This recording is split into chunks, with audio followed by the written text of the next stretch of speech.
Watercolour postcards. On this standard size postcard, I'm going to paint an easy tree line in a limited palette. I use the sellotape to keep the postcards down and to keep the edges clean.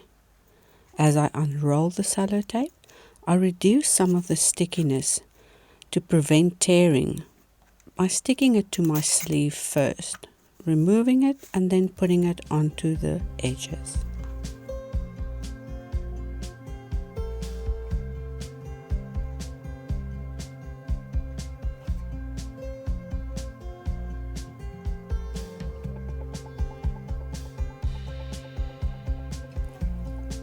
Wetting my palette gives me some time to think about the colors I want to use. For this postcard, I have no idea what colors I want, although I know I'm going to do some trees. As you can see, while I'm wetting, the indigo is receiving most of the attention, so I guess that's what I'm going to use. Filling the belly of my brush, I'm drawing a line at the bottom and extending 4 to 7 stripes upwards. These will form the tree stumps and the horizon.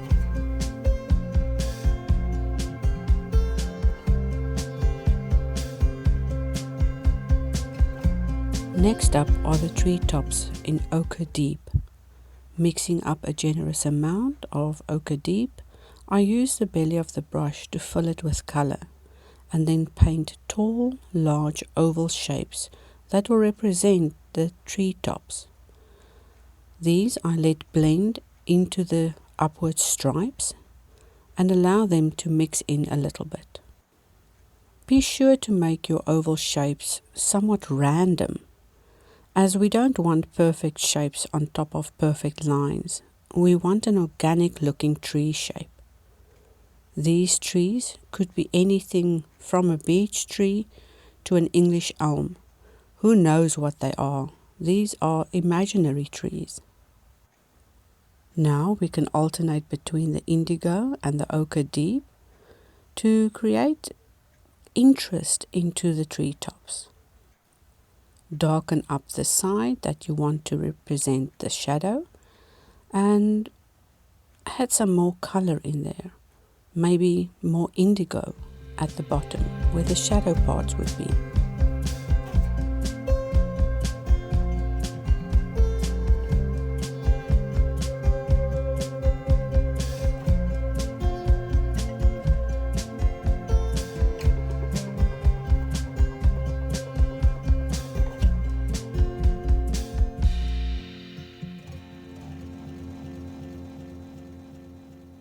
Don't be afraid of playing with your watercolor trees, as you can always lift out some of the color before it dries completely. Remember, watercolor always dries lighter. You could let the first layers dry and then add more layers. For the ones I did today, I'm going to let them dry completely and do a little bit of line work on them. The line work won't be part of this video. It will possibly be in one of my drawing videos.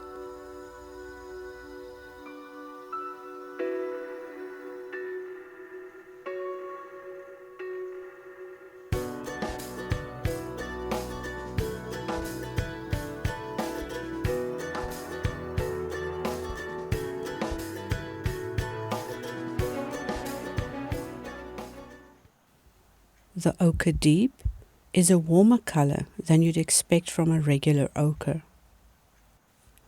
This one is almost reaching to be a sienna.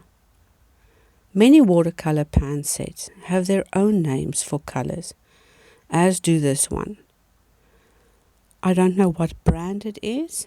All I know is I purchased this particular color from a guy at a flea market. He didn't have any information, and till today I love the color, but I still don't know what it is. The little tab just said ochre deep. We are going to take little test strips that are watercolor papers. It's 300 grams cotton watercolor. I'm going to paint generous amounts of color on the one side. Let's start with the Ochre Deep. Now drop in some clean water and spread it to the middle.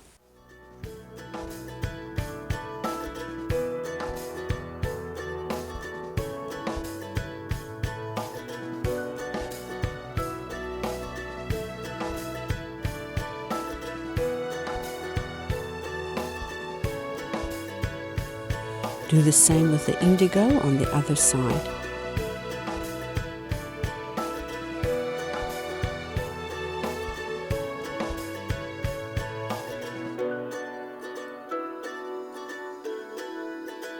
And work them slightly in the middle to blend.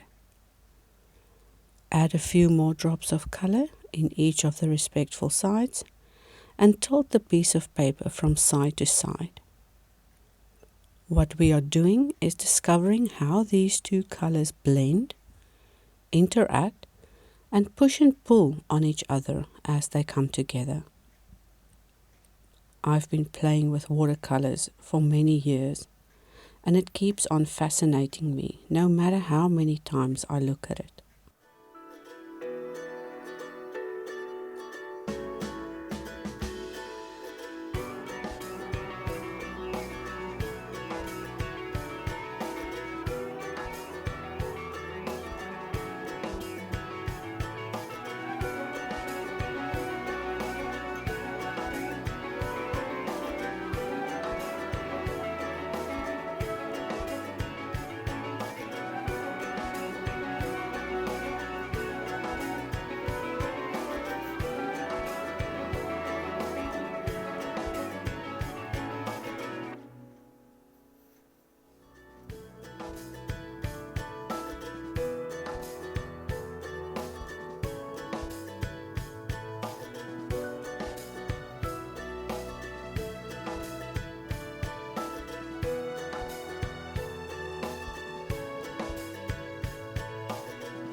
Thank you guys.